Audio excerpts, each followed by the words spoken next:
The fire flickers low, and in its glow we imagine a gathering, not in a village, not in a city, but 50,000 years ago in a cave. The circle of faces is familiar and unfamiliar all at once. Some are broad and strong, with heavy brows and deep-set eyes. Others are taller, leaner, shoulders built for throwing. Both groups sit close to the flames, but between them lies a quiet tension. Archaeologists have uncovered bones that whisper of this meeting. A rib from Shanidar cave in Iraq, pierced in a way that matches not a thrust, but a weapon thrown. In modern times, scientists tried the experiment with a pig carcass. Flint spear points launched through the air, the marks eerily alike. Did a rival group, long-limbed and different in shape, strike from a distance? Or was it something else entirely? The wound remains silent but suggestive, leaving us to wonder. Here, at Ancient Fireside, we tell such stories slowly, like embers drifting upward. If you wish, you may like or subscribe to keep this fire burning.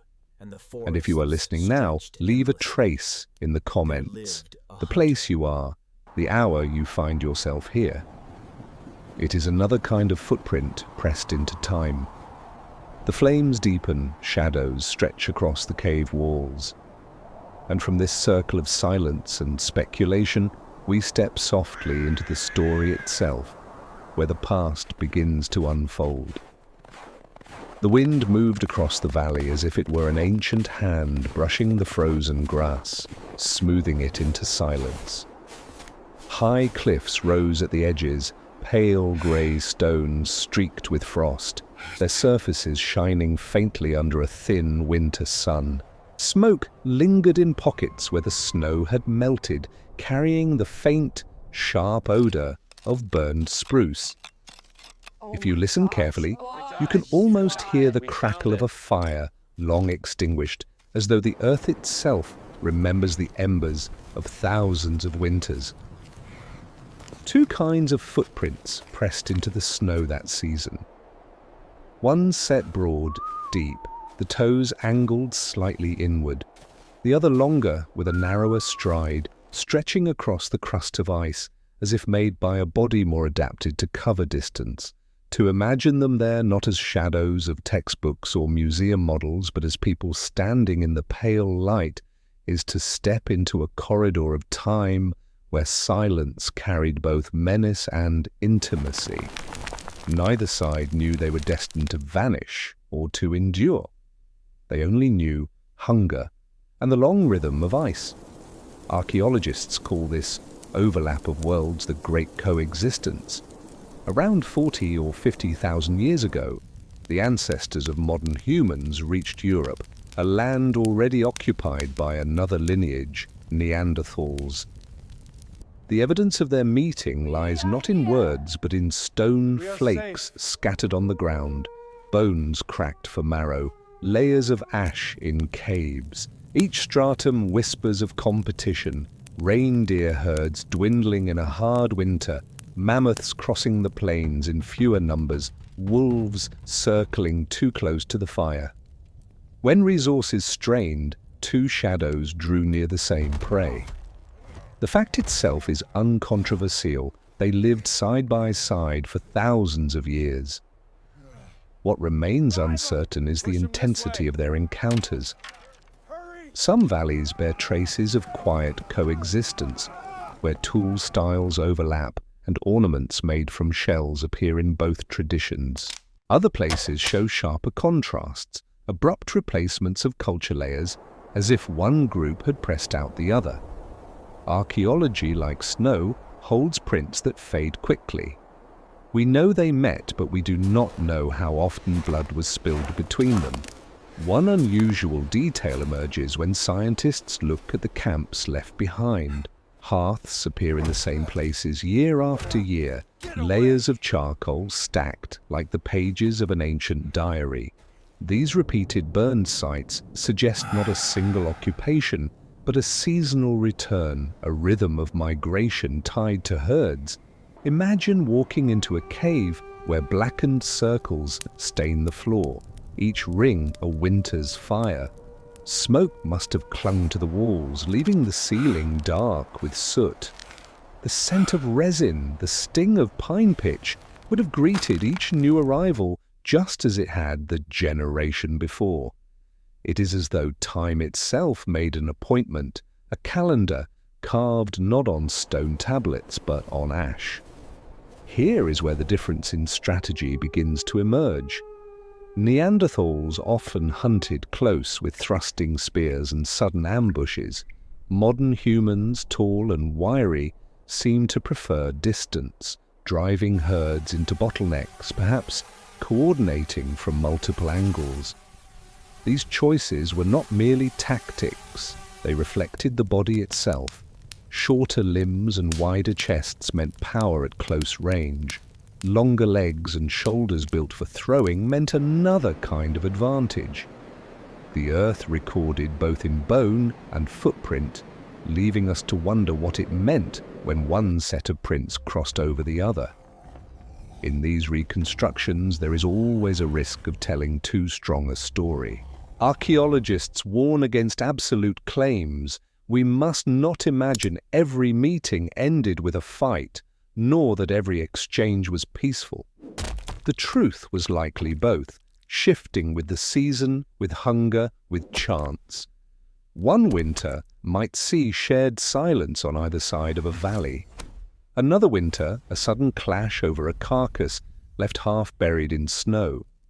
The evidence whispers, but never sings a full song. Still the image lingers. A cro-magnon hunter, tall for his age, standing on a ridge of snow, watching the dark figures below. A Neanderthal, broad and steady, crouched by the ice, gripping a spear, worn smooth by many hands. The air between them sharp as a blade, the only sound the breath of reindeer pushing through the valley. Neither would know that later, thousands of years later, their bones would be found close together, their stories interlaced like fibers in a cord. What makes the scene more haunting is how ordinary it must have been for them. The fires, the hides stretched on racks, the laughter of children playing with bones in the snow, all these everyday rhythms carried on while history shifted in silence. We often imagine such encounters as battles, but more often they were the small negotiations of life. Who reaches the herd first? Who controls the best cave? Who leaves a tool behind for someone else to find? In those choices lay the seeds of survival and disappearance. The archaeological record is uneven, yet it suggests that Neanderthals retreated gradually, pushed to more marginal lands, while modern humans spread further across the continent. But in these first centuries, the picture is less clear. Some scholars believe that valleys like Dordogne in France or the mountains of Iberia held both groups for centuries, perhaps even exchanging knowledge. Others argue that replacement was swift, driven by competition. The truth remains hidden beneath layers of soil, each excavation opening a window that closes almost as soon as it is seen. And so we begin with two shadows standing in the frost, one heavier, one taller. Both were human in ways we still recognize, tending fires, singing softly, looking up at the stars and wondering what lay beyond. The difference between them is written less in bone than in destiny. One would vanish, leaving traces in our DNA and echoes in our imagination. The other would become us, smaller in body over time, but carrying forward the memory of that meeting on the ice. The smoke thickens, the footprints blur under drifting snow. What lingers is not the certainty of battle, but the certainty of presence. They stood here, in this cold, under this sky, and in the dark of Shanidar's cave, a single rib bone waits to tell us what happened next, a silent messenger pointing toward a deeper wound. The cave at Shanidar lies in the mountains of northern Iraq. its entrance a wide mouth opening onto a valley that once echoed with the sound of streams and wild goats moving across the slopes. Today, the rocks still hold the chill of high altitudes, but long ago, firelight danced across these walls, casting flickering shadows of people gathered close against the cold. From this quiet chamber, one of the most haunting clues of early conflict has reached us. The rib of a Neanderthal known as Shanidar 3. The fragment rests now in a museum, grey bone against sterile glass, but in life it belonged to a man who walked with his people, hunted with them, and endured the sharp trials of the Ice Age. His rib cage bore a wound, narrow, angled, deep, cut into the 9th rib on the left side. It was no accident of time, no gnawing animal tooth. The mark was sharp, decisive, consistent with the point of a weapon. Forensic eyes, trained on the mute surfaces of bone, read the wound like a signature left in silence. What is remarkable is not simply the wound itself, but its shape. When compared to known injuries made by thrusting spears, the Shanidar cut did not align. Thrusted spears leave broader impacts, crushing as much as cutting. This wound was finer, angled in such a way that it seemed to have come from above or at a distance. Archaeologists believe it was inflicted by a weapon propelled with force, a dart, a javelin, or some early form of a thrown spear. This distinction matters because among the hominin lineages, Neanderthals are thought to have fought primarily at close quarters, with heavy spears designed to stab. In contrast, early modern humans, the cro-magnons, had shoulders built for hurling weapons, for delivering death across space. One can almost reconstruct the moment. Picture a narrow gorge, a herd of animals spooked between two groups. A figure crouches broad-chested, gripping a stout spear. Another, taller with a longer stride, stands further back, his arm coiled like a bowstring. The javelin arcs through the cold air, striking not beast, but man. The wound is clean, efficient, and terrible. The Neanderthal falls not instantly dead, but carrying the pain within him for days. That is another part of the story. The rib bone shows signs of partial healing. The edges of the wound had begun to remodel, cells working slowly to repair what had been broken. It means the man lived after the strike, perhaps for weeks. This detail is small but striking. For someone with such an injury to survive even days, he must have been cared for. Perhaps his kin bound his chest with strips of hide. Perhaps they fed him softened marrow or water warmed by fire. The survival itself is a testimony that violence and compassion coexisted side by side. A spear can cut into flesh, yet a hand can still steady the wounded body after. This combination of wound and healing is rare in the fossil record, and it makes Shanidar 3 stand out. Here, we are not looking at speculation of distant conflict, but at physical evidence etched into bone. Still, even with this direct proof, scholars caution against overreaching. Was it truly a clash between Neanderthals and modern humans? Or could it have been an accident, a quarrel within the group, a strike delivered by one of his own kind? The morphology of the wound points toward a thrown weapon, which Neanderthals are not known to have mastered, but the possibility cannot be erased entirely. Each interpretation rests on layers of probability rather than absolute certainty. What makes the story even more fascinating is the broader context of Shanidar Cave. This site is famous for more than one skeleton. Other Neanderthal remains here suggest practices that some interpret as burial, possibly even with flowers, though this remains debated. If true, it would mark one of the earliest symbolic behaviors in human history: the honoring of the dead.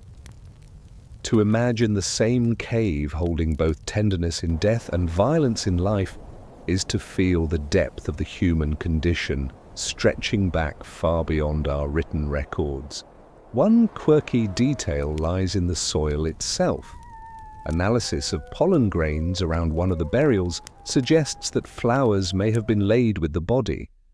Whether placed intentionally or carried in by rodents is still a matter of argument, but the image of a grave strewn with blossoms has captured imagination. In the same shadows where petals may once have rested, Shanidar III endured his wound. The cave becomes a mirror of paradox, a shelter for fire and kinship, and also a stage for injury and conflict. For scholars like Stephen Churchill, the wound offers a chance to test hypotheses with experimentation. By creating replicas of prehistoric weapons and firing them into animal carcasses, researchers compared the resulting marks with the rib from Shanidar. The patterns aligned more closely with projectiles launched from a distance than with hand-thrust spears.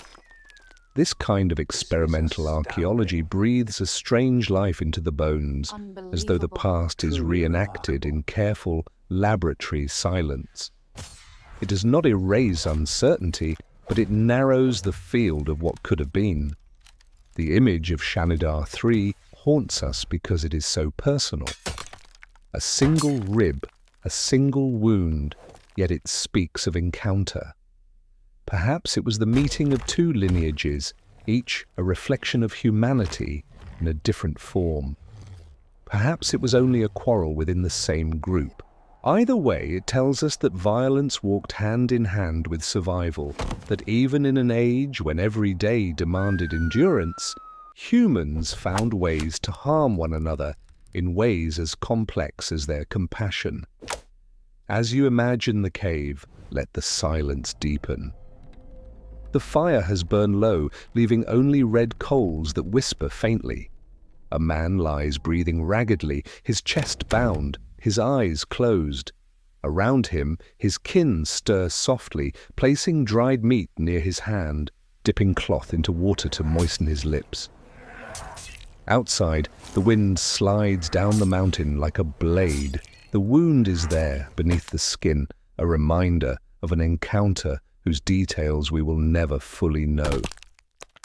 The snow continues to fall. The valley waits, and in the darkness of that ancient night, the question hovers like a shadow. Who cast the weapon that left its mark?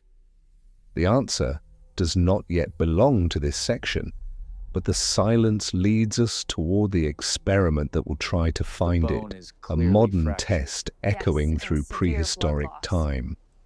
The laboratory smelled faintly of raw meat and disinfectant, an odd echo of the prehistoric world it was trying to recreate.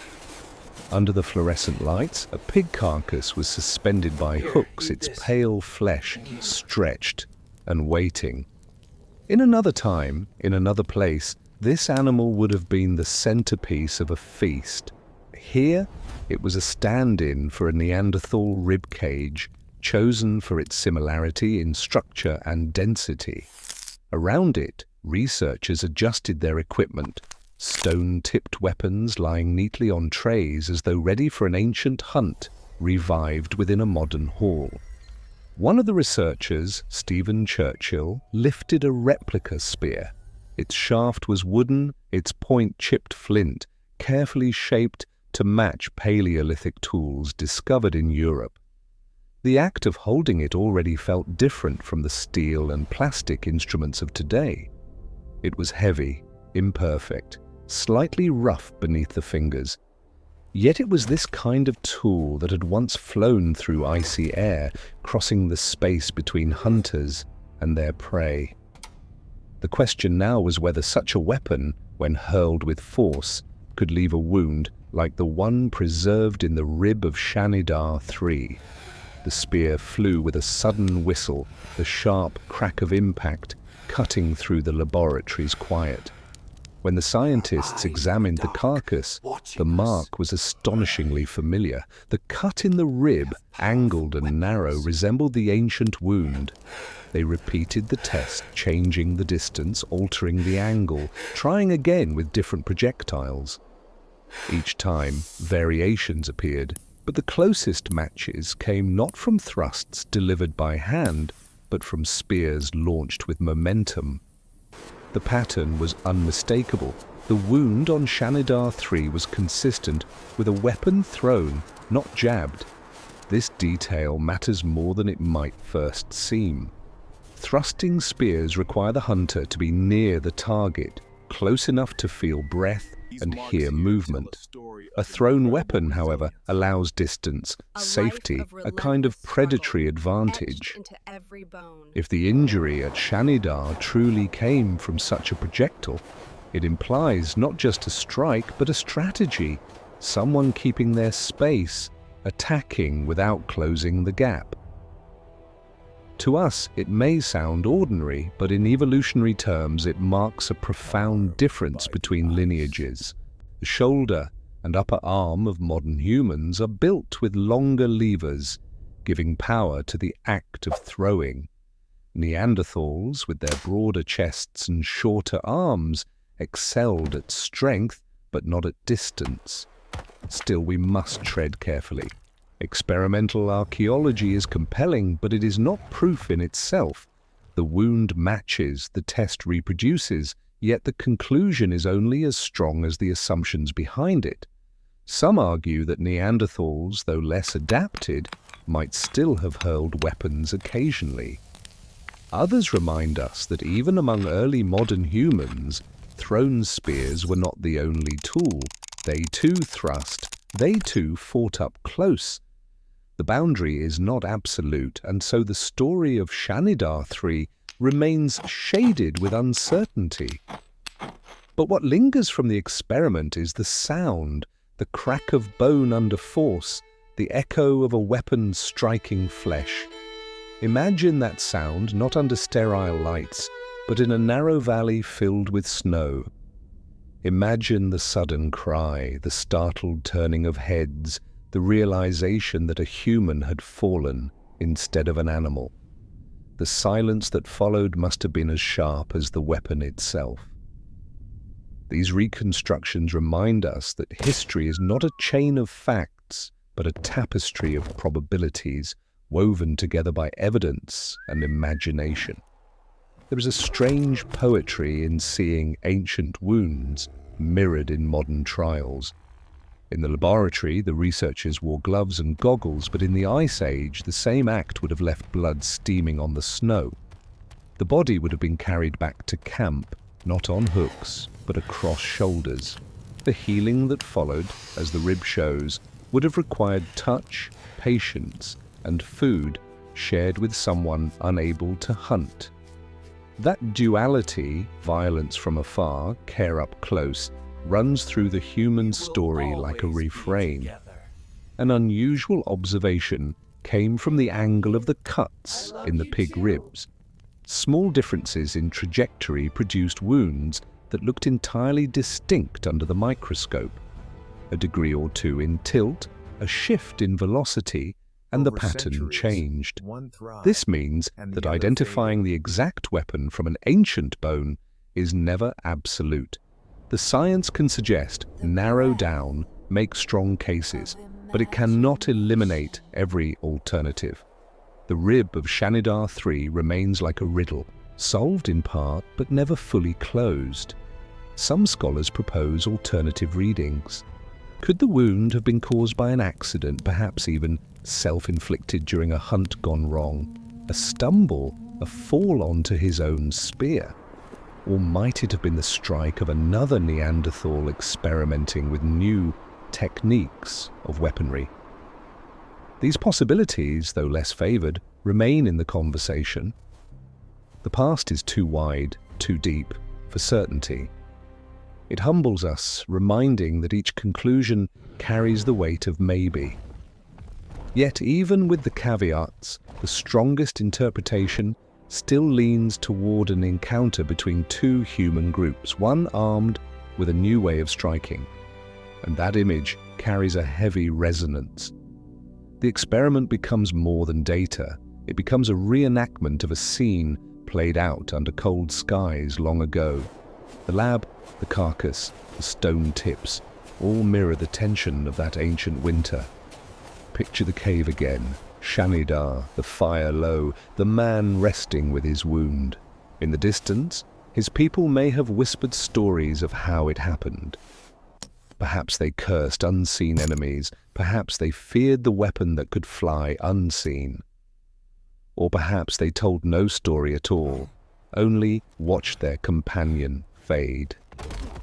The experiment in the modern age does. The cave fire burned low, the last sparks drifting upward like tiny embers of stars caught beneath the roof of stone. Outside, snow pressed against the earth in heavy silence, and the night sky stretched vast, cold and indifferent. Across this frozen land moved figures both familiar and strange to us, carrying bodies shaped by the demands of an unforgiving world. Their skeletons, recovered millennia later, speak a language of survival, shoulders and hips and spines, etched with clues of lives lived in relentless struggle. When early modern humans first spread into Ice Age Europe, they carried a form that was both powerful and versatile. Many were taller than the average person today, their frames long and lean, built to cover ground across wide plains. Some individuals are estimated to have stood well over 6 feet, even as high as 6.5, towering in a world where every extra inch meant a wider reach of the arm, a longer stride, a greater range for throwing. Their bones were not fragile, but dense, the weight of survival packed into marrow and mineral. It was as if the ice itself had carved them into tools.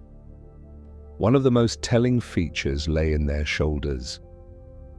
The structure of the clavicle, longer by a quarter, compared to Neanderthal proportions, gave them a lever unmatched for hurling objects through the air.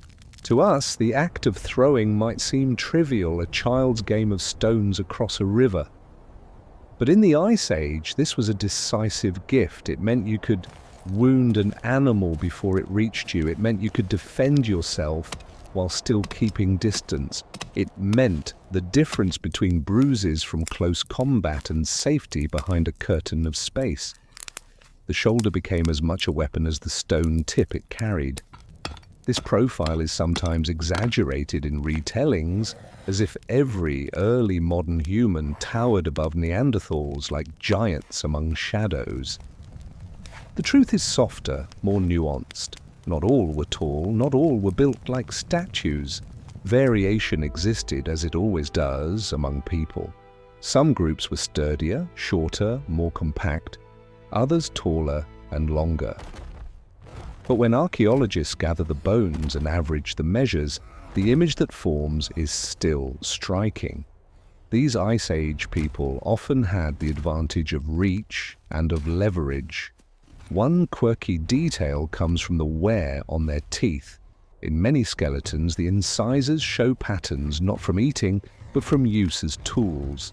Hides were clenched between the teeth while hands scraped them, the jaw acting as a vice. The result is wear and tear far beyond what chewing alone could create. It is as though their very mouths became instruments of craft, the body adapting in function as much as in form. In these small traces, we see how deeply survival was written into the flesh. Yet for every confident claim, there is a shadow of doubt. How much taller, on average, were early modern humans compared to Neanderthals? Some remains suggest a clear advantage, others show overlap. The famous cro-magnon specimens in France present tall frames, but Neanderthal skeletons from elsewhere sometimes rival them. The distinction is not a clean divide, but a range, a spectrum shaped by geography, nutrition, and climate. Scholars caution us not to paint the picture in stark contrasts. The Ice Age world did not deal in absolutes. It offered only probabilities scattered like bones across cave floors. Even so, the physical differences mattered when woven together with tactics. A longer arm paired with a shoulder designed for throwing is not simply an anatomical curiosity, it is a military advantage. It allowed early humans to innovate with projectiles, to craft strategies around distance. Neanderthals, powerful and compact, thrived in environments that demanded close pursuit and sudden strikes. But when the two groups stood opposite each other, one carried weapons of reach, the other weapons of force. The battlefield, if we can call it that, was written not only in stone tools but in the bones that carried them. The physical record also hints at resilience beyond combat. Dense bones suggest bodies that endured strain, muscles that pulled hard against their anchors day after day.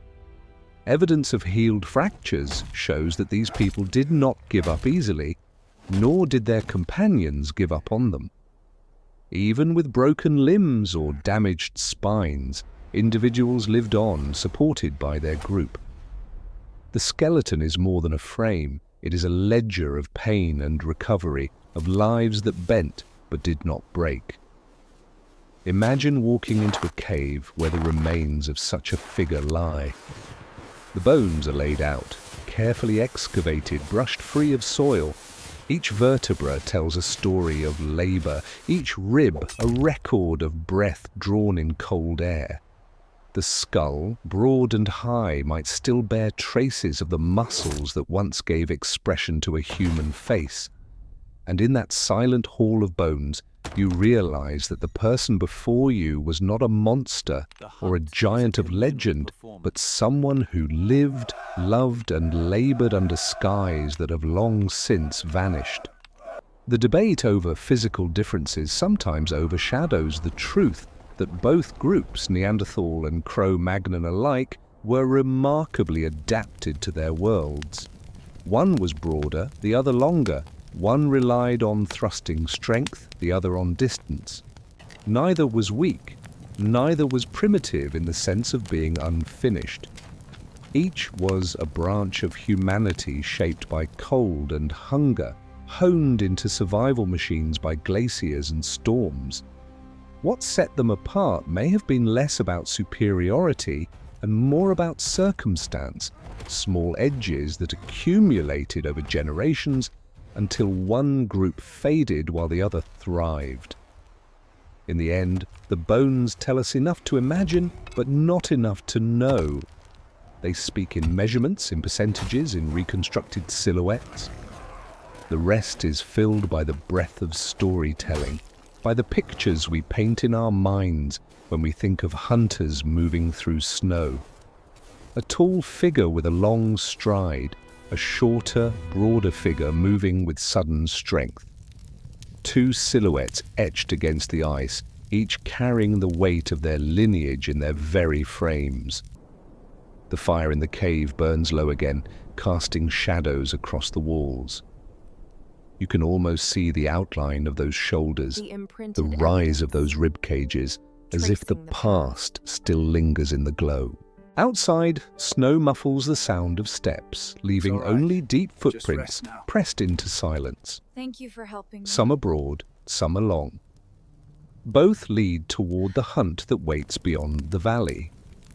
And as the night deepens, the question moves with them. How would these bodies, so different in form, meet in the dance of survival?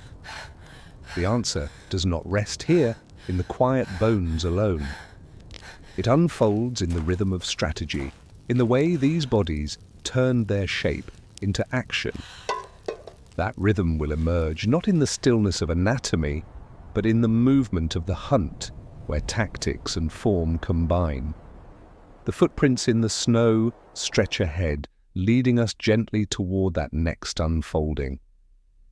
Snow covered the valley floor like a vast sheet of silence, broken only by the occasional creak of ice shifting on the river below. The air was brittle, so cold it seemed to crack inside the lungs, and every sound carried far in the open landscape. Across that whiteness moved two groups of hunters, each guided by instincts carved over thousands of years, each shaped by bodies honed for a particular kind of fight. To picture them is to see not merely people in fur, but two strategies embodied in flesh. Neanderthals carried their strength in close. Their tools, thick wooden shaft tipped with stone, were best suited to thrusting, to driving into the body of prey at arm's length. Archaeological finds confirm this. The edges of their spears show wear patterns from impact delivered up close, not from the arc of long throws. Hunting for them was an intimate, dangerous affair. To bring down a massive bison or deer, they had to step near, strike with power, and risk the furious counterattack of an animal unwilling to die. Their skeletons, marked by fractures and healed injuries, bear testimony to the toll of such hunts. Broken arms, crushed ribs, even damaged skulls speak of bodies that had known the violent resistance of prey. Early modern humans, in contrast, learned to fight with distance. Their shoulders and long limbs made throwing possible, and with it came new tactics. Instead of closing in, they could circle, coordinate, and use terrain to their advantage. Archaeological sites reveal signs of this strategy. Animal bones piled at the bottom of ravines, suggesting that herds had been driven over cliffs, mass kill sites in wetlands, where prey had been corralled into the mud and struck from a safe perimeter. These were not chance kills. They speak of planning, of anticipation, of minds calculating not just the moment of the strike, but the shape of the landscape itself. The contrast is stark when imagined in sound. For Neanderthals, the hunt was a sudden explosion, the pounding of feet, the grunt of effort, the clash of wood against bone. For cro-magnons, it was the hiss of projectiles slicing air, the steady beat of feet driving animals into traps, the coordinated shouts across a wide plain. One style was the hammer, the other the net. Both required courage, both demanded endurance, but the outcomes were different. One carried greater personal risk, the other spread the danger across the group. A curious detail appears in the traces of footwear. Some imprints preserved in frozen soil suggest that hunters wrapped their feet in bundles of grass, secured by strips of hide. The effect was simple but clever. It distributed weight more evenly, prevented deep sinking into snow, and insulated against frost. To imagine such a hunter moving silently across ice, the crunch of steps softened by grass and fur, is to see ingenuity in action. It may seem small, but in the chase of prey, every ounce of energy saved meant survival. Yet as with so many aspects of the past, certainty is elusive. Did Neanderthals never throw their weapons?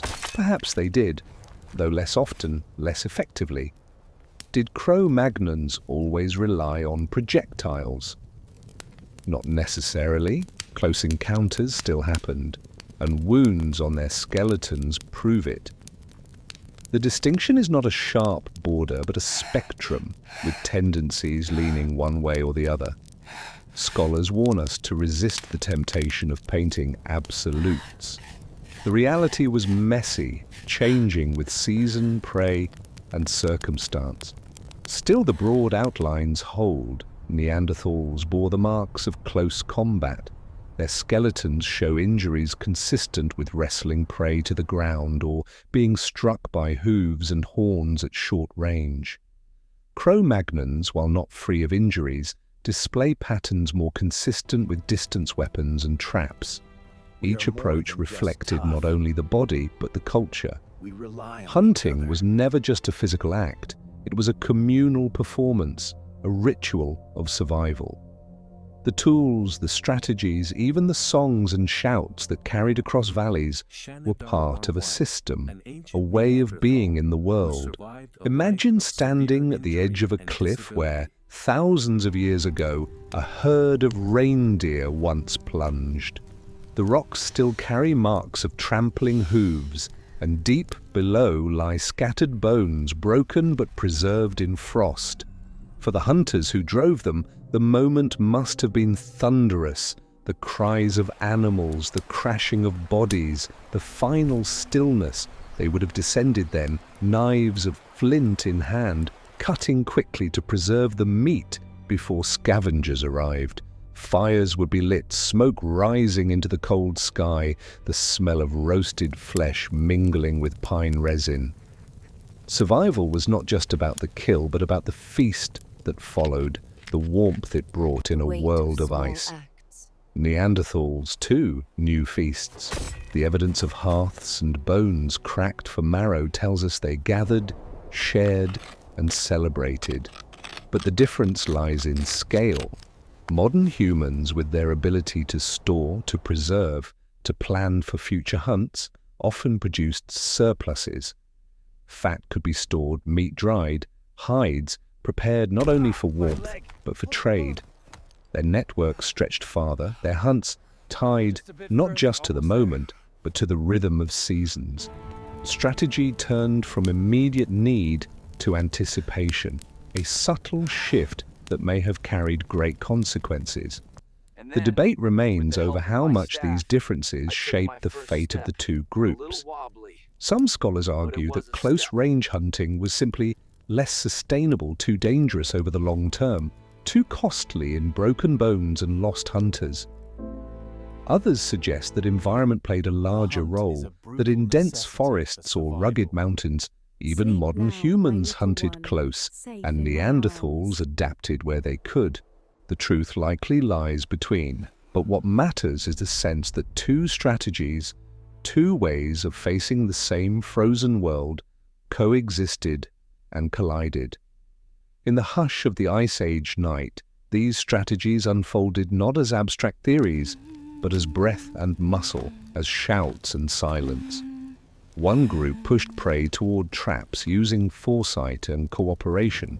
The other closed in with power, relying on courage and endurance. Both ways worked until, eventually, only one lineage carried forward. The fire in the cave flares slightly, sparks rising and fading.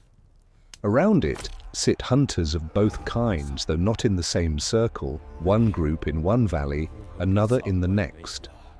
Their shadows stretch along the walls, broad and short, tall and long. Outside, snow drifts across their footprints, erasing distinctions, covering differences in the same white silence. For us, the footprints remain, imprinted in bones, in tools, in the soil. They lead us forward toward the question not just of how they fought, but how they cared for each other when the fighting was done. And so from the rhythm of combat, the story shifts softly toward the rhythm of care, the bones that show not only wounds but healing, the lives carried forward despite fractures, the warmth of hands that tended one another through long winters. The cave is quiet, save for the sound of breathing, long, ragged, uneven. In the dim light, a figure lies curled on a bed of hides, ribs bound with strips of softened sinew. Around him, shadows move, companions tending the fire, preparing food, adjusting the wrapping so that pain might ease for another night.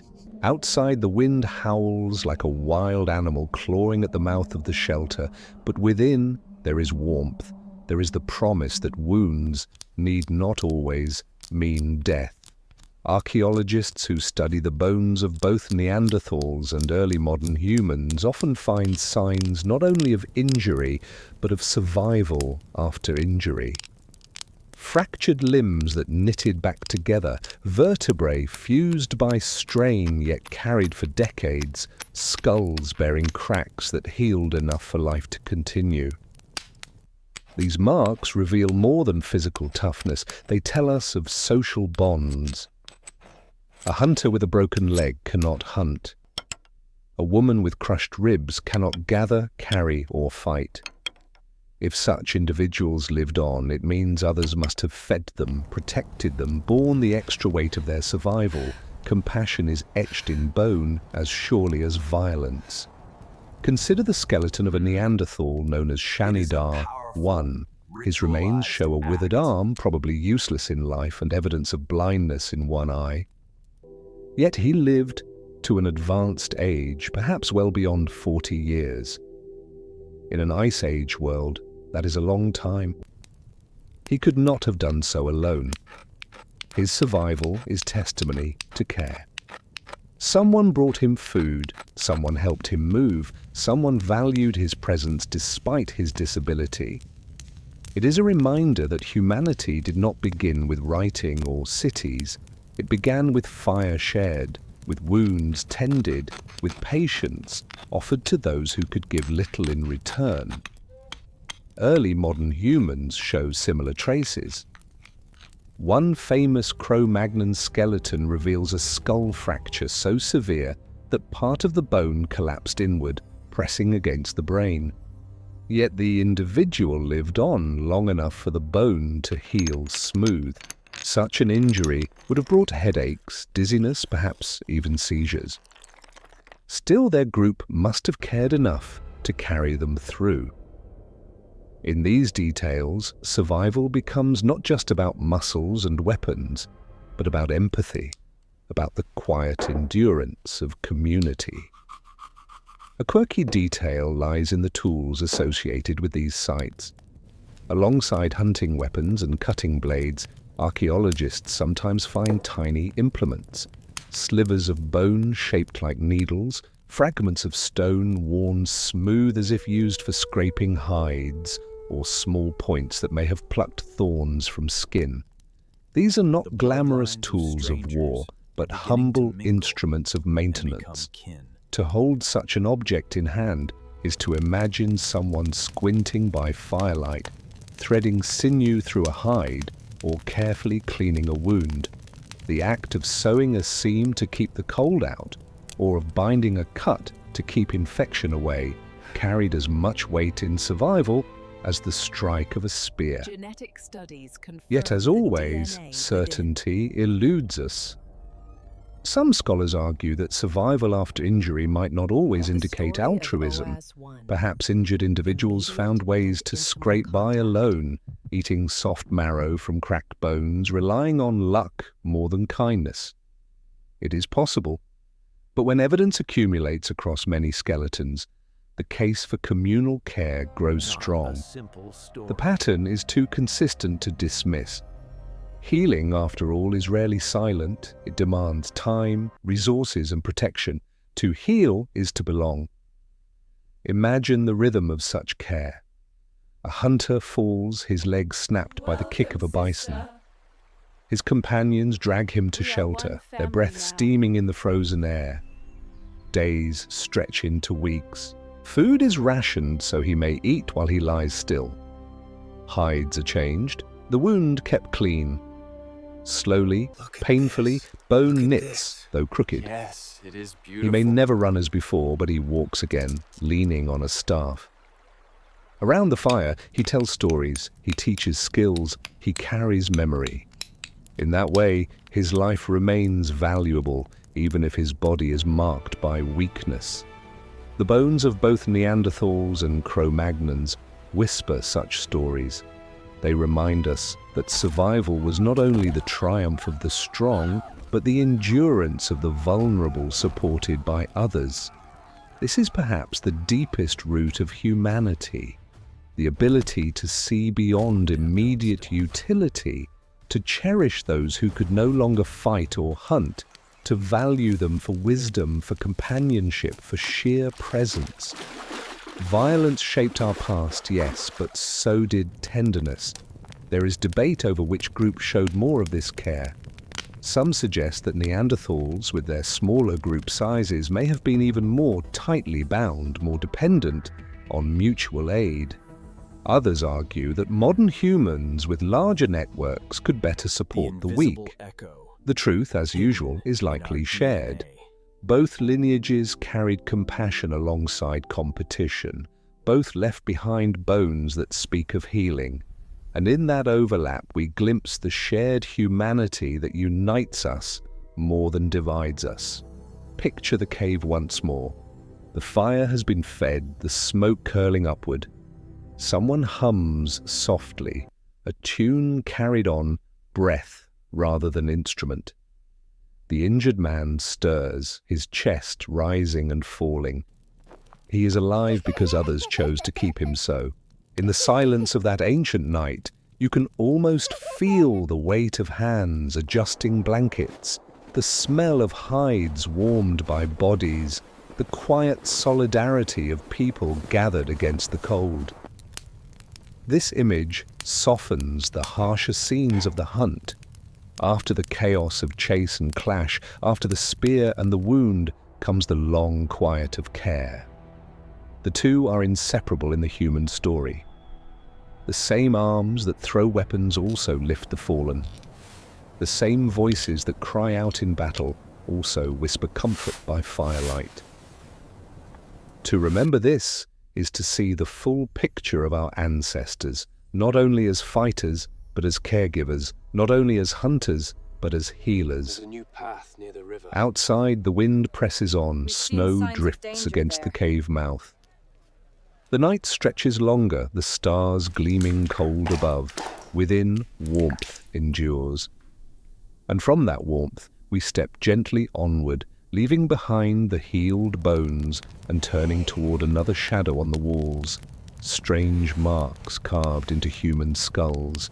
Signs not of care, but of rituals whose meaning lies hidden in silence. If the turn from hunt to healing feels right, drop a small candle emoji in where you're listening from. We'll set the next ember to your night. The cave was dark, but for the fire, a circle of flickering light pressed against walls that held drawings of animals no longer roaming these valleys.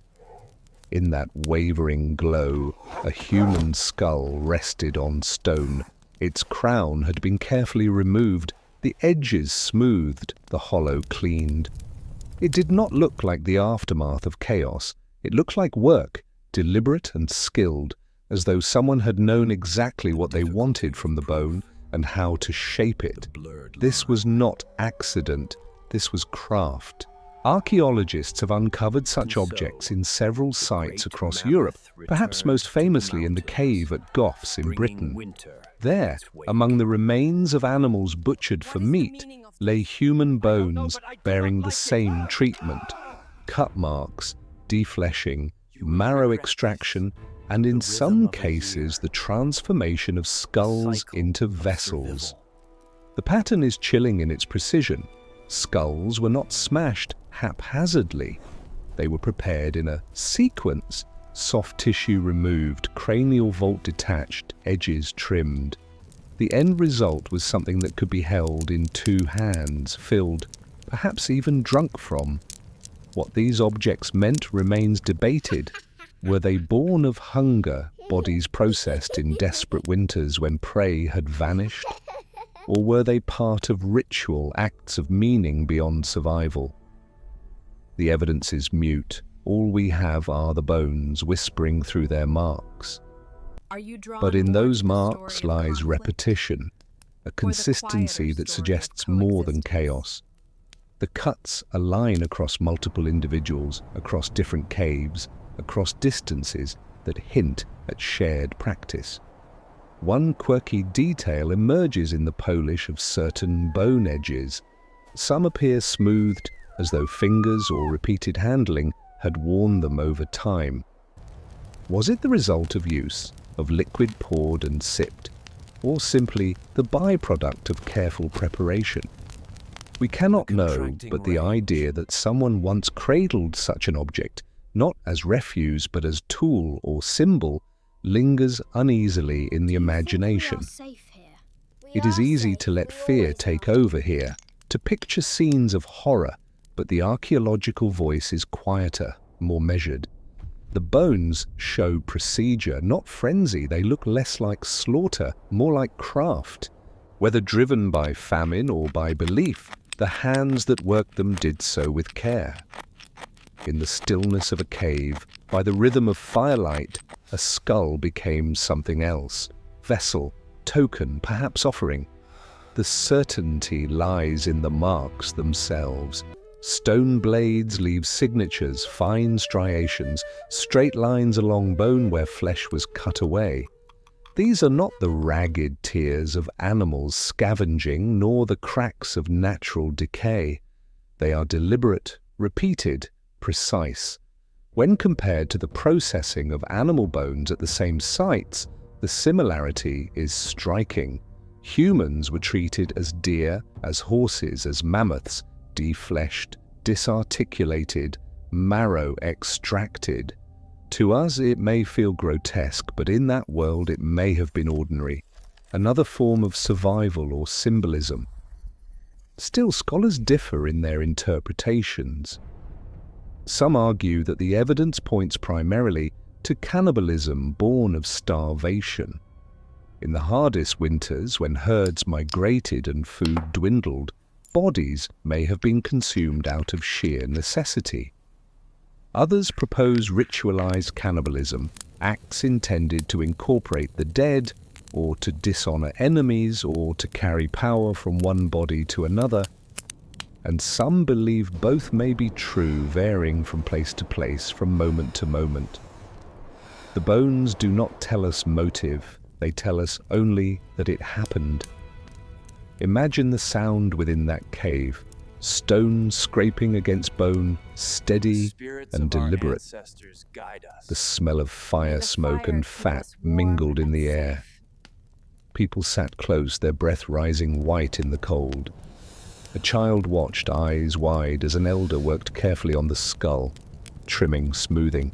To them, perhaps it was not horror. Perhaps it was duty, tradition, a continuation of something taught by generations. We are the ones who find it strange, looking backward through the veil of millennia.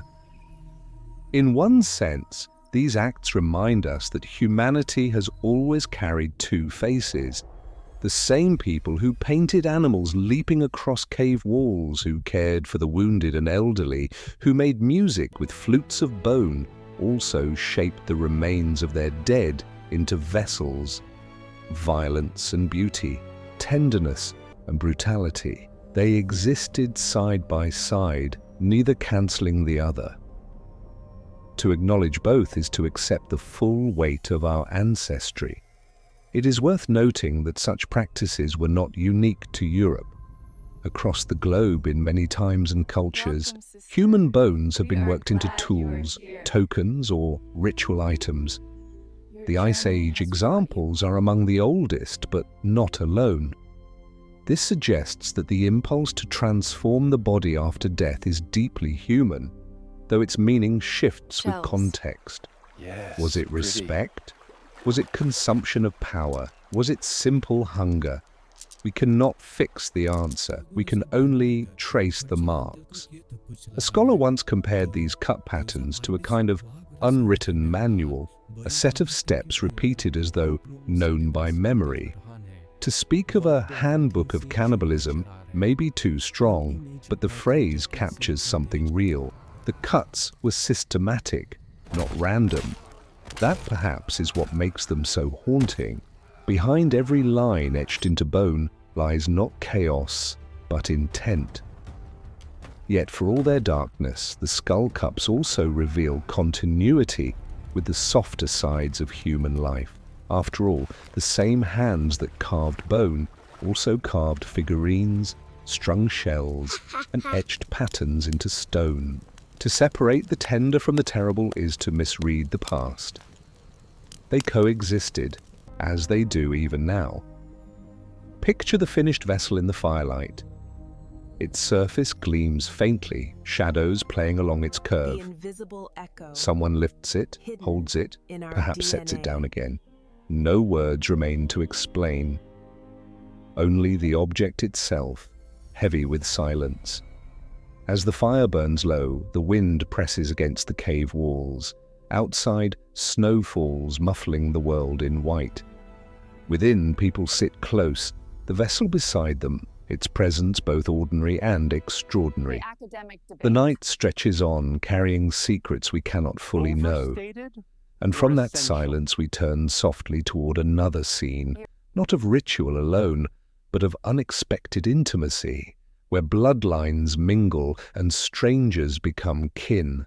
The fire flickered in the cave, shadows stretching along the walls, where ochre handprints lingered like ghosts of those who once pressed their palms there.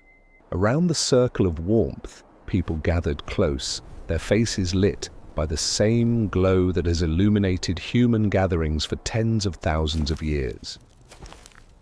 Some faces were broad, with heavy brows and strong jaws. Others were narrower, the forehead taller, the chin more pointed. If you looked quickly, they might have seemed like two different kinds of people. But when the light caught their eyes, the resemblance was undeniable. In that glow, the stranger could easily wear a familiar face. Genetic studies confirm what these fireside images suggest. Encounters between Neanderthals and early modern humans were not only clashes of weapons, but meetings of bodies and bloodlines. Deep within our DNA, fragments remain that once belonged to them. For most people outside Africa today, about 2% of the genome still carries Neanderthal ancestry. In some individuals, especially ancient ones, the proportion was far higher. One fossil, known as OAS-1, discovered in Romania, reveals that its owner had a Neanderthal ancestor as close as 4 to 6 generations back. This was not distant, diluted contact. It was immediate, intimate, and undeniable. The implications ripple across time. Every handshake, every child's face, every ordinary moment of human life today may carry echoes of those long-ago unions. We are not separate from them. We are their continuation, their legacy, braided into our own. But the story is not simple. Interbreeding did not occur everywhere, nor all at once. Some valleys show evidence of mingling, while others reveal stark replacement. It was not a uniform blending, but a patchwork of encounters, sometimes violent, sometimes cooperative, sometimes affectionate. Archaeology and genetics together remind us that human history resists neat categories. It is messy, fluid, written in countless variations. One quirky clue to these interactions comes from the chemistry of teeth. In some skeletons, scientists have measured strontium isotopes, tiny chemical fingerprints that shift depending on where a person grew up. The results suggest that individuals sometimes moved from one region to another, carrying the imprint of a different landscape in their bones. Imagine a woman whose enamel reveals she was born far away, yet who is buried in a foreign valley among strangers who must have become kin. Such evidence whispers of marriages, exchanges, or abductions, the ways in which groups intertwined not only in conflict, but in family. Another trace lies in cultural artifacts. Ornaments made of shells appear in both Neanderthal and cro-magnon contexts, sometimes in the same layers of soil. Pierced teeth, beads, pigments all suggest that ideas, not just genes, traveled between groups. Perhaps a tool style passed from one camp to another, or a new way of decorating hides spread across valleys. These small details reveal a quieter side of contact, one not measured in wounds or in vessels carved from skulls, but in shared expressions of beauty. Yet scholars debate how deep this cultural exchange truly went. Some argue that Neanderthals adopted ornaments only briefly, influenced by contact, but not developing them independently. Others suggest a richer picture where both groups inspired one another in ways now difficult to trace. The truth, as ever, lies hidden beneath soil and time. What we know is only that their paths crossed, their ideas mingled, and their bloodlines fused. It is tempting to romanticize these unions, to imagine star-crossed lovers meeting by firelight, bridging worlds with affection. But we must not forget the harsher realities. Some encounters may have been forced, born of violence in raids and clashes. Others may have been pragmatic alliances, marriages arranged to secure access to territory or resources. The spectrum is wide, stretching from tenderness to brutality.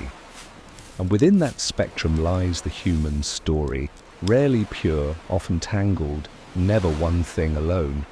Picture the scene of such a meeting. A band of hunters rests near a river, smoke drifting from their hearth.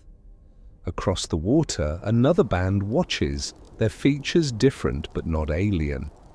One evening, someone crosses, perhaps trading hides, perhaps seeking food, perhaps drawn by something less tangible, the pull of curiosity.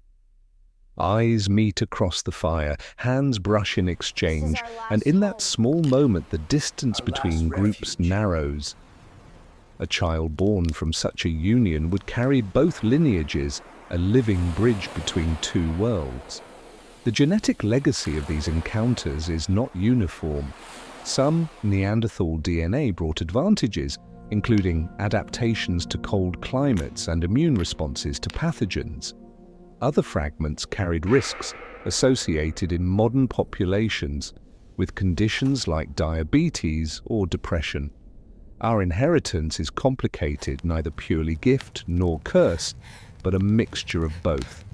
The shadows of their lives still shape the health and bodies of people today. What is striking is how much of this legacy remains invisible. Looking at someone, you cannot see which part of their genome carries a Neanderthal echo. It is hidden, folded within the spirals of DNA, silent yet persistent. And so the stranger, with a familiar face, still walks among us, not in bones displayed behind glass, but in living people, in the everyday crowd. This reality softens the stark lines we often draw between us and them. The categories blur. The boundaries dissolve. We are not entirely cro-magnon, nor entirely Neanderthal.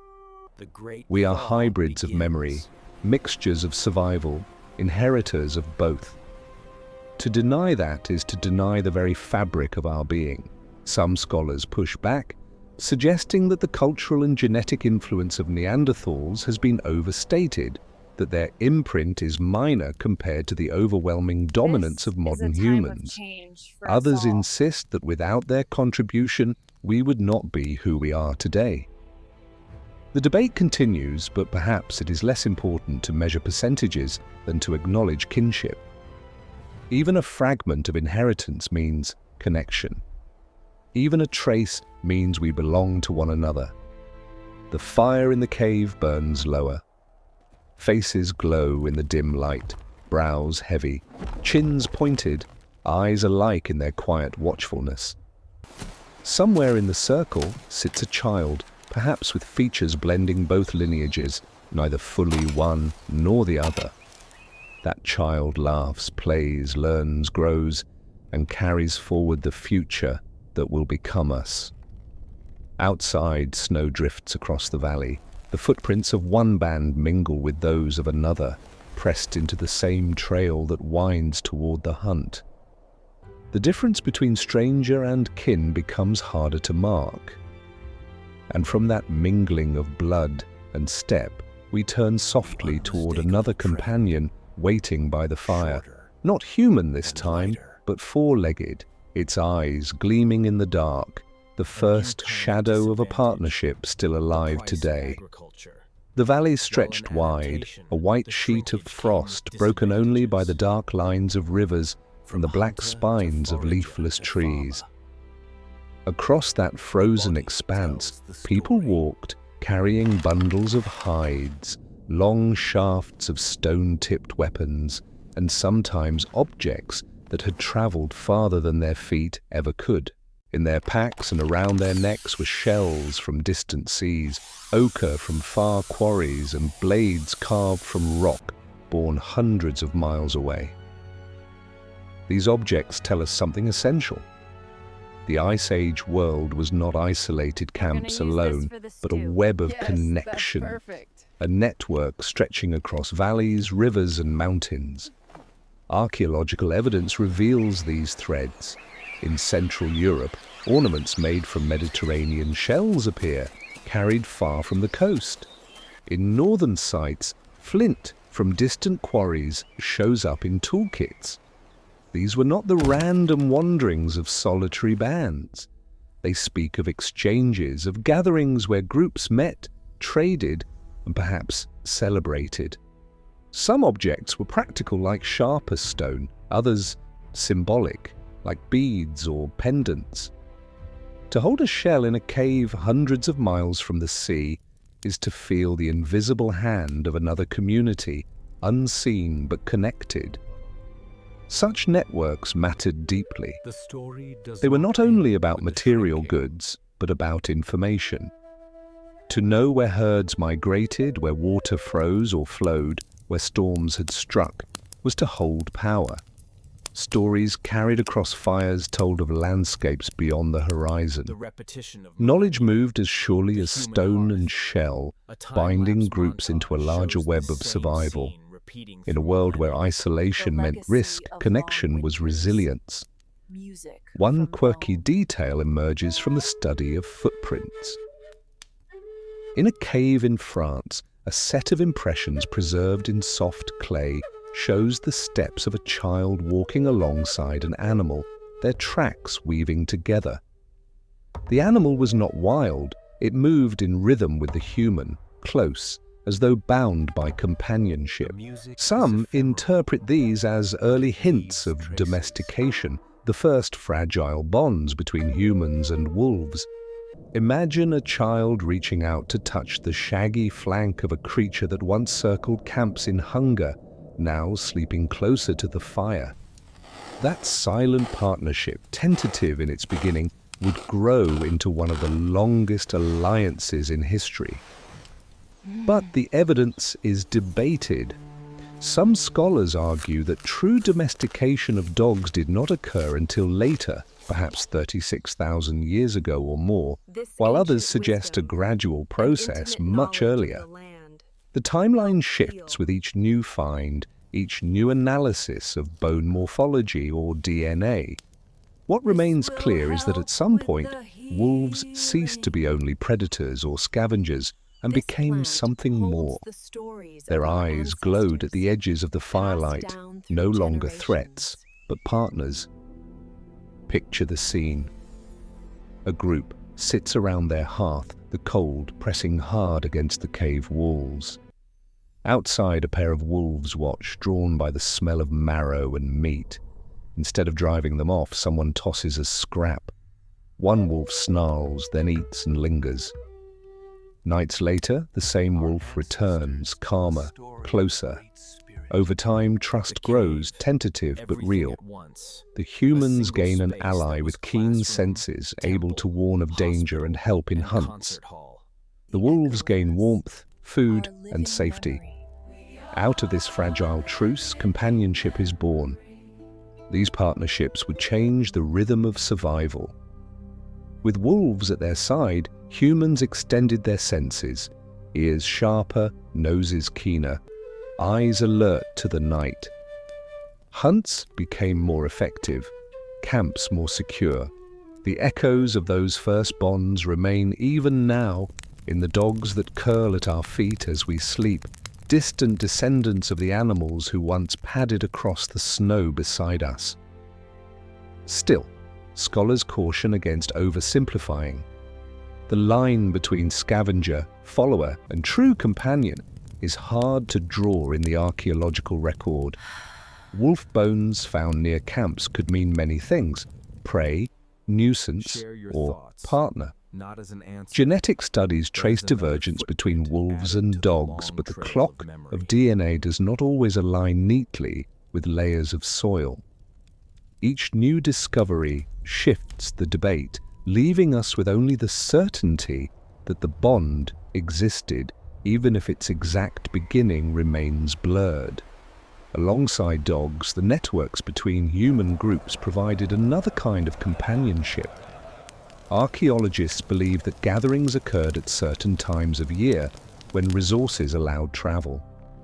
These meetings may have resembled small festivals, groups exchanging not just tools and ornaments but songs, dances, and perhaps even spouses. In such moments, the Ice Age world widened. A man or woman might return to their cave with not only new flint or beads, but with stories of another valley, another river, another way of seeing the world. Such connections also carried risk. Outsiders brought competition, conflict, and the possibility of violence. The same hands that passed shells across a fire might later grip spears in defense. Networks were not only lines of trust, but also lines of tension, fragile strands that could snap. Yet even fragile, they endured because survival favored those who reached beyond their own circle. So which story are you Imagine the drawn to? rhythm of a year. Conflict In or winter, coexistence? groups huddled in caves, smoke curling against stone ceilings. In spring, the world thawed, rivers swelled, herds moved north. In summer, camps spread across plains and people traveled to meet others, exchanging gifts, making alliances. In autumn, preparations for cold returned, food stored, hides sewn, shelters repaired. The cycle turned, and within it flowed not only the hunt, but the web of exchange. It was a life of repetition and change, of rootedness and movement, of circles both small and vast. From these circles grew resilience. Neanderthals, with smaller populations and fewer connections, may have struggled when climate shifted or prey dwindled. Modern humans with denser groups and wider networks could lean on allies, draw strength from distance, survive where isolation would have meant collapse. In this difference lies a possible key to the fate of both lineages. Not only weapons and bodies, but relationships determined who endured. The fire burns low again in the cave, smoke rising in thin strands. A dog-shaped shadow curls at the edge of the glow, half wild, half tame. People sit close, fingers tracing beads strung on sinew, shells clicking softly in rhythm. A child plays near the fire, laughter echoing against the stone. These are not only scenes of survival, but of connection, of belonging to webs larger than the self. And so Chapter 3 closes, not in blood or silence, but in the quiet resilience of networks and the first companionships. Some connections stretched across valleys, others sat right beside the fire, wagging a tail in the dark. To see these strands is to see the roots of our own world, where trust, exchange, and partnership still carry us through. Before we step onward into the shrinking refuges of Neanderthals and the changing shapes of humans after the Ice Age, pause with this thought. Are you drawn more to the story of conflict or to the quieter story of coexistence? Leave a trace of your view, just as footprints once pressed into snow, to keep this circle of conversation alive. The wind swept across the mountains, carrying with it a dry, biting cold that stripped branches bare and etched frost into the stone. Valleys once filled with herds grew quiet. The glaciers advanced, their white tongues pushing south, carving the land, shifting rivers, turning forests into tundra. In this harsh world, the Neanderthals retreated. They no longer roamed the wide plains as they once had. Instead, they gathered in smaller groups, tucked away into hidden pockets of land where the cold relented just enough to allow survival. These were their refuges, the last oases of fire against the great winter. Archaeologists call them refugia, isolated strongholds where a species holds on as its range contracts. For Neanderthals, these refuges stretched across southern Europe, the caves of Iberia, the coastlines of Italy, the sheltered valleys of the Balkans. Here the fires still burned, Smoke still curled against rock As the ice ceilings. retreats, Children the still land played with responds in a bone rush toys of in the life. dirt. The transformation But the is world rapid around them was and beautiful. changing, and every bodies year of the the people, silence grew heavier. A time of change. Evidence for these refugees lies in the layers of ash, in the stone tools, in the bones of hunted animals that appear long after Neanderthals vanished elsewhere. In the caves of Gibraltar, for instance, Neanderthal occupation persisted until nearly 30,000 years ago, thousands of years after their cousins had spread across most of Europe. In these small corners, they endured, clinging to familiar ways, carrying forward traditions that had sustained them for millennia. One quirky detail comes from the ash deposits in these caves. Layers of charcoal and burned bones suggest repeated fires, but among them lies something unusual: remains of pine needles and conifer twigs burned intentionally as fuel. These small details speak of adaptation. As large prey became scarce, as forests thinned, they used what they could find: wood that burned quickly, crackling with sharp resin, filling the cave with a scent like incense. Imagine the smoke rising, sharp and sweet, mingling with the salty air of the Mediterranean, drifting out into the cold night. But the refugees were not only places of persistence, they were also places of limitation. Populations were small, isolated, cut off from the wider networks that helped early modern humans thrive. Genetic studies suggest that Neanderthal groups at this time were already dwindling in diversity. With fewer individuals, fewer connections, and fewer chances for exchange, they became vulnerable to chance, to disease, to the slow erosion of time.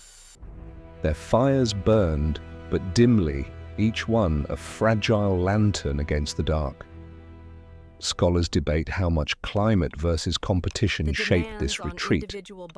Some argue that the Ice Age itself dealt the fatal blow, pushing Neanderthals into ever smaller pockets until survival became impossible. Others insist that the presence of modern humans with larger populations and wider networks accelerated the decline, pressing Neanderthals out of fertile lands into harsher margins. The truth may lie between: a world growing colder and a rival growing stronger, forces converging to close the door. Imagine one of these refugees. A narrow cave opens onto a rocky shore. The sea crashes against cliffs, spray carried on the wind. Inside, the fire glows, casting shadows on the walls. A handful of people huddle close, their voices low. They share roasted shellfish, the crack of shells sharp in the silence. Outside, the footprints of children mingle with those of seabirds, pressed into wet sand that will vanish with the tide. For them, this is home, safe against the storm. For us, it is a glimpse of a world shrinking, a way of life drawing toward its end. The archaeological record shows continuity in these refugees. Tools remained familiar: Mysterian flake technology, the same methods Neanderthals had used for hundreds of thousands of years. Some scholars see this as resilience, holding to what worked. Others see it as stagnation, a failure to innovate in the face of change. The debate continues, but perhaps it is unfair to judge. In a world of scarcity, stability itself was survival. The tools may not have been new, but they cut, they scraped, they endured. One haunting discovery from Gibraltar shows evidence of hearths layered one upon another, each fire lit in the same spot across centuries. Ash upon ash, coal upon coal, as if generations returned to the same place, repeating the same gesture of lighting flame in the darkness. It is a reminder that these people did not see themselves as ending. They lived as their ancestors had, tending fires, caring for kin, telling stories by the glow. To them, the world continued, even as it narrowed. Still, the narrowing left traces. Animal bones from these sites show smaller prey, rabbits, birds, shellfish, replacing the great game of earlier times. This shift may have kept them alive, but it also signals adaptation under pressure. Hunting large animals required cooperation and numbers. Hunting small prey could be done with fewer hands. The meals became lighter, the fires smaller, the groups thinner. The rhythm of life contracted, echoing the contraction of their range. It is easy to imagine these last Neanderthals as tragic, isolated, fading. But perhaps they did not see it that way. Perhaps they saw themselves as enduring, as survivors in a harsh world. They lit fires, sang songs, told stories, watched their children grow. Life continued, even in the margins. To judge them only by their disappearance is to miss the dignity of their persistence. The debate continues among scholars. Did modern humans encounter these last groups? Did they share valleys, exchange words, perhaps even intermarry until Neanderthals were absorbed entirely? Or did the last Neanderthals die apart, their fires extinguished with no witness but the stars? The evidence is not clear. Some genetic traces suggest late mixing, other data hint at isolation. The truth may never be fully known. Picture the final winter of one refuge. Snow lies thick on the hills. The sea roars louder, as if filling the silence left by vanished voices. Inside a cave, the fire burns low. A woman leans against the wall, her child asleep in her arms. A man stirs the coals, feeding the flame with pine twigs. Their breaths rise in the smoke, weaving into the stone. They do not know they are the last. They only know they are alive and that tomorrow they will rise again, light the fire again, and step into the cold. The wind howls outside, carrying with it the long memory of glaciers. The last oases of fire glow faintly against the vast night. And from their dim warmth, the story leads us forward into the bodies of the people who endured, who changed, who became smaller in frame as the world itself shifted. The glaciers that had once pressed down upon the continent began to loosen their grip. Slowly, almost imperceptibly, the ice withdrew and the land responded. Forests spread where tundra had ruled, rivers ran freer, and plains softened into meadows dotted with wildflowers. The world warmed, and with that warming came change, not only to the land, but to the bodies of the people who walked it. For thousands of years, the men and women of the Ice Age had carried frames built for endurance in the cold. Their limbs were long, their bones dense, their shoulders powerful. They were in many cases larger than we are today, tall silhouettes against a horizon of ice. But as the glaciers retreated and the world shifted toward a new climate, something in them shifted as well. Their size, their diet, even their faces began to change. The giants, as we sometimes imagine them, grew smaller. Archaeological evidence shows this transition clearly. Early modern humans in Europe, those cro-magnons who first entered during the harshest Ice Age phases, often reached heights of 6 feet or more. But by the time of the Mesolithic, after the glaciers melted and forests closed over the land, average heights decreased. Skeletons reveal narrower frames, lighter bones, and shorter stature. The reasons are multiple, woven together like threads in a net. Climate, diet, and lifestyle all played their part. One obvious factor was food. During the coldest periods, people relied heavily on big game, mammoth, bison, reindeer.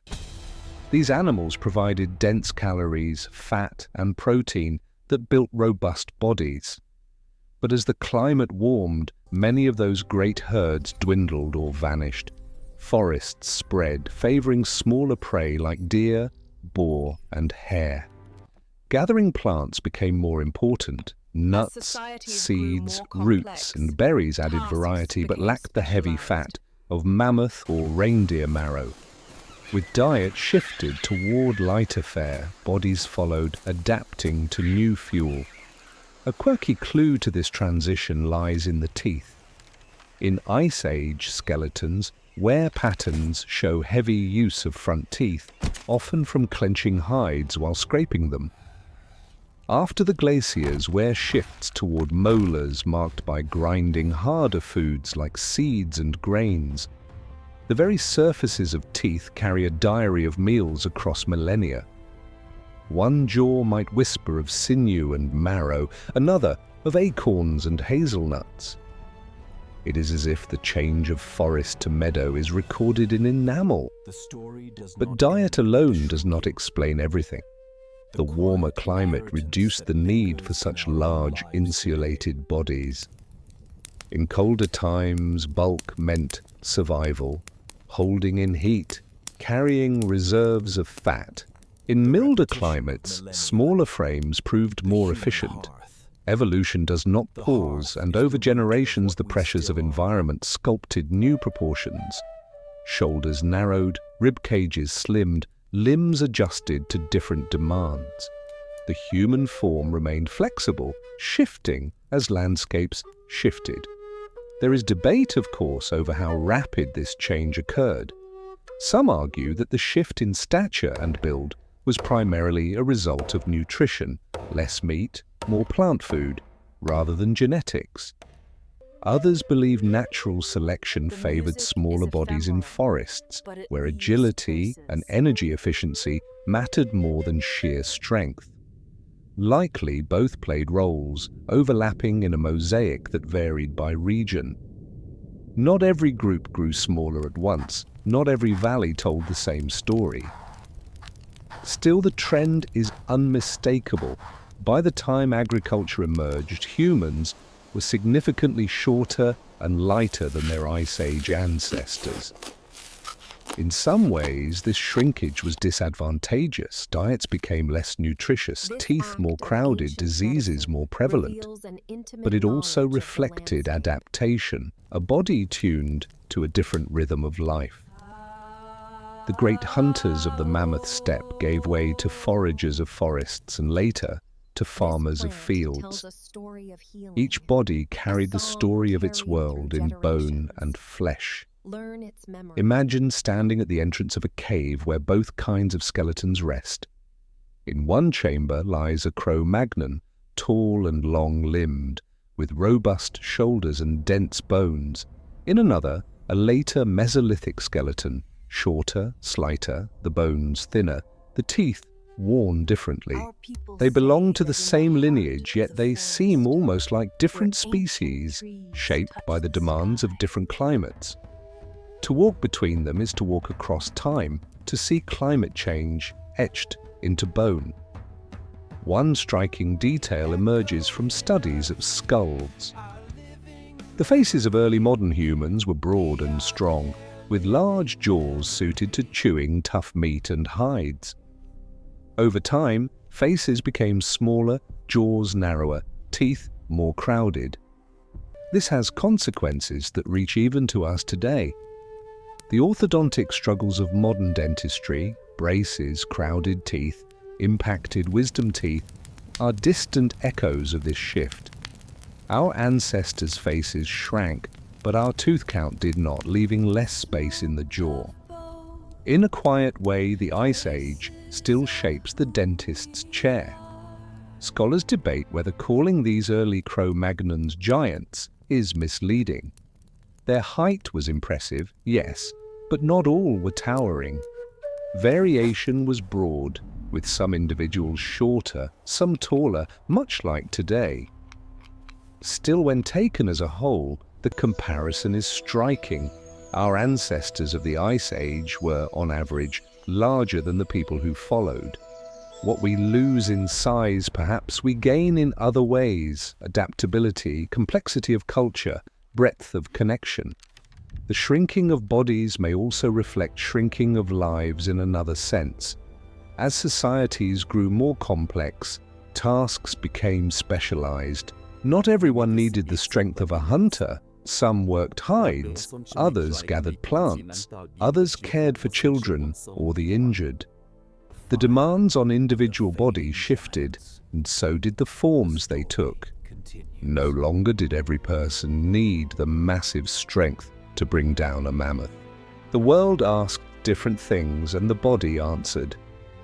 Imagine walking through a forest in the early Holocene. Sunlight filters through leaves, dappling the ground with shifting gold. Small deer dart between the trees, boar root in the soil. Birds scatter with a rush of wings. In this world, a tall frame is less advantage than nimble steps, the ability to move quietly, to slip between trunks and branches. The hunter, who once hurled a spear across open snow, now bends a bow in shadow.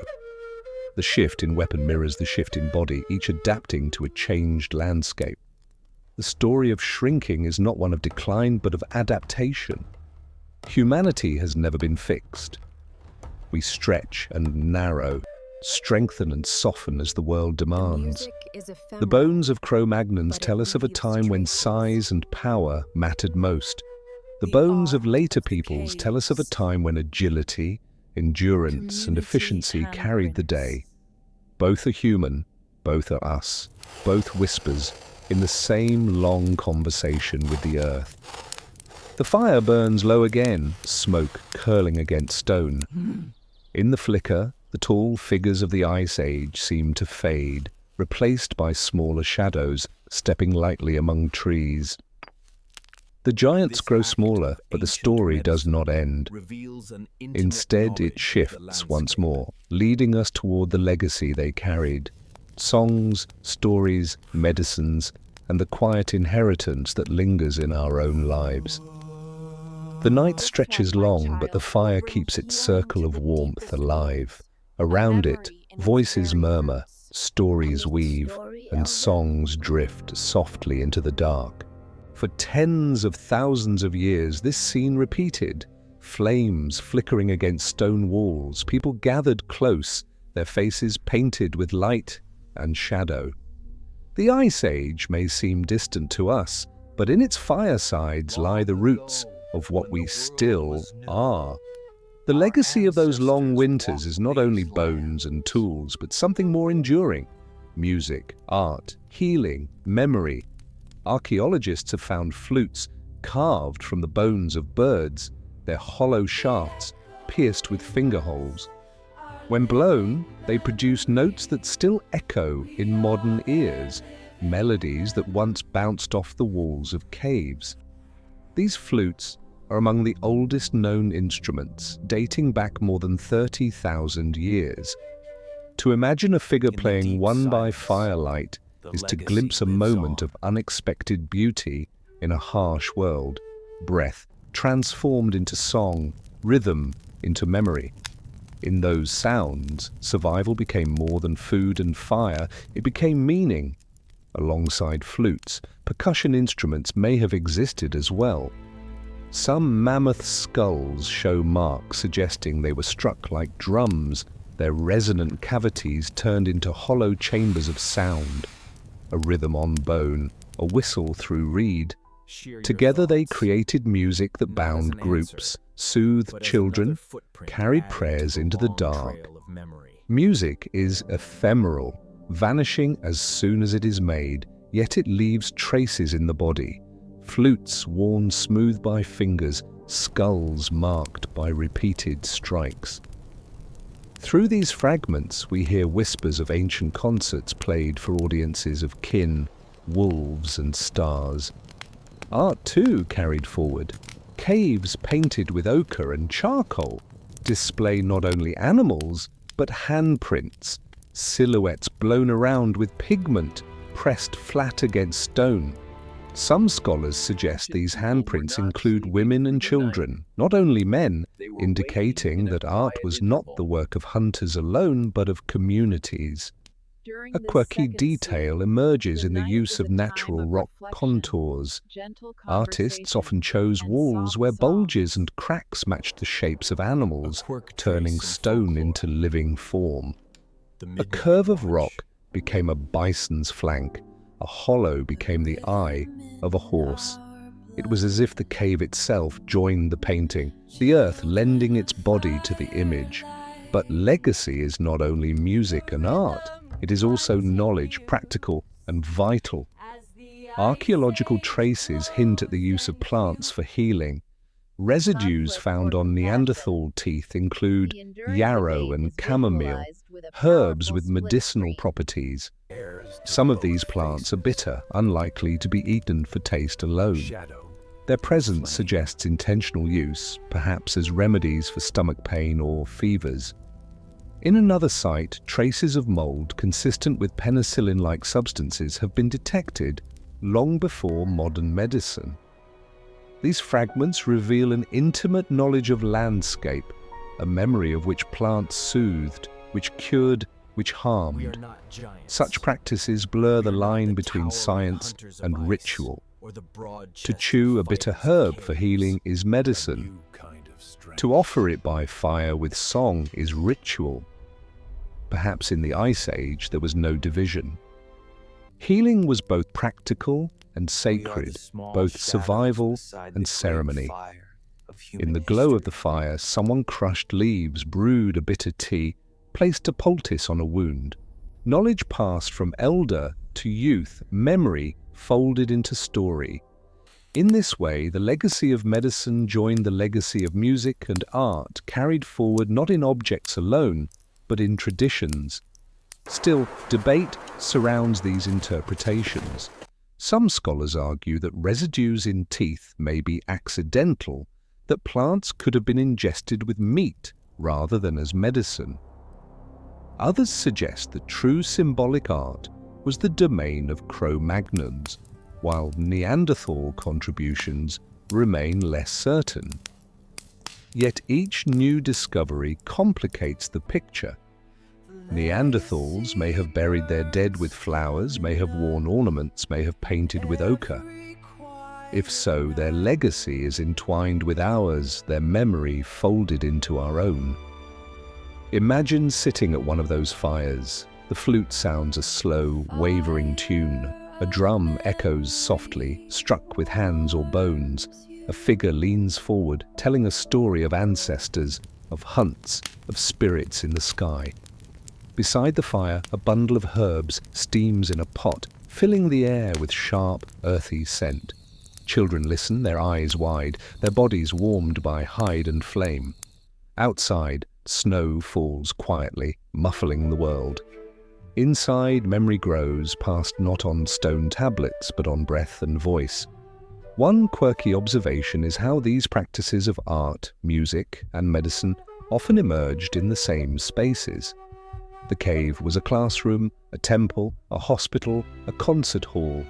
Walls bore paintings, alcoves held burials, hearths glowed with healing smoke. To us, they are separate categories.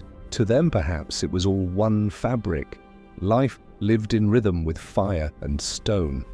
Their legacy, then, is not only what they made, but the way they joined it all together. This joining continues into us.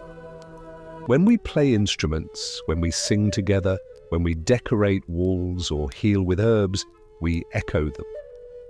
The bones of their flutes may rest behind glass, but the impulse to make sound, to shape color, to ease pain, still beats in our blood. We are not separate from them. We are their living memory. Some scholars question how much of this we truly inherited directly. Did modern humans develop these arts independently, or were they inspired by encounters with Neanderthals? The debate is unresolved, but perhaps it matters less than we think. What matters is that both groups, in their own ways, sought meaning beyond survival. Both painted, both sang, both healed. Both left behind legacies that reach us, even if the threads are tangled. Picture the final moments of a long night, the flute, quiets, the story ends. The pot of herbs has cooled. Children drift into sleep, their heads resting against furs. The fire burns low, smoke rising in thin ribbons toward the cave ceiling. In that silence, the legacy lives, not as artifact, but as rhythm, as memory, as the simple fact that people chose not only to live, but to create. And so the story shifts again from legacy to reflection. For as the fires of Neanderthals dimmed, the fires of cro-magnons grew brighter, spreading, changing, adapting. Yet in the smoke of both, we find traces of who we are. From this quiet, we step gently into the closing of their world and the beginning of ours. Before moving forward, consider this. When you listen to music, or watch the flicker of fire, or sip tea made from plants, do you feel a whisper of something older? Share your thought not as answer, but as footprint, another trace added to the long trail of memory. The night has grown deep, the kind of night where the stars press close, each one a pale ember suspended in the blackness above. Below, a fire glows low, reduced to its heart of coals, pulsing with a rhythm like breath. The flames no longer leap, they murmur. Around them, people lie curled in furs, shoulders touching, voices fading to silence. Beyond the circle of warmth, the world stretches wide and cold, but within, there is a cocoon of heat, of memory, of belonging. This image could be today a campfire on a winter night, but it is also every night of the deep past. For hundreds of thousands of years, our ancestors lived by the rhythm of fire, by the cycle of dark and light, by the soft voices that rose and fell as the flames crackled. It is here, in this space between flame and sky, that humanity grew. The great hunts, the wounds, the rituals, the migrations, all of them return, in the end, to firelight. It was the hearth that made us human, the circle of warmth that held us safe against the immensity of night. Archaeologists studying sleep patterns suggest that ancient people may not have slumbered in one unbroken stretch as we often do today. Instead, they drifted into two phases separated by a waking interval in the middle of the night. During this quiet watch, they tended the fire, whispered to one another, perhaps prayed to the stars. This second sleep, as it is sometimes called, lingers even now in old words and forgotten customs. It is a reminder that the night was never just absence. It was a time of reflection, of gentle conversation, of songs sung softly so as not to wake the children. The night itself was a teacher. One quirky trace of this rhythm lies in folklore from many cultures, where midnight is not a time of dread but of intimacy. In the medieval world, people spoke of the watch, a waking hour for prayer or thought. In earlier times, it may have been the hour for tending wounds, for soothing infants, for stepping outside to feel the frost underfoot and the enormity of stars overhead. The second sleep may be forgotten in modern cities, but it lies in our blood, in the subtle patterns of our rest. We are still the children of firelight and watchful stars. As the Ice Age closed, as Neanderthals faded and Cro-Magnon shrank in frame, this rhythm continued. They were no longer giants striding across frozen plains, but people smaller, lighter, adjusting to forests and rivers. Yet in their nights, they remained the same. Keepers of flame, singers of songs, tellers of stories. Their legacy is not only in our DNA, but in the way we still gather around warmth, still share tales, still find comfort in light against darkness. The debate endures. Were we shaped more by conflict or by compassion, more by violence or by care? The evidence points to both, inseparable. The same hands that struck blows also healed wounds. The same minds that carved vessels from skulls also carved flutes for song. The same fires that roasted meat also cast light on painted walls. We are heirs to both faces, inheritors of brutality and of tenderness. To be human is to hold contradiction, to live as both shadow and flame. Picture now the final gathering.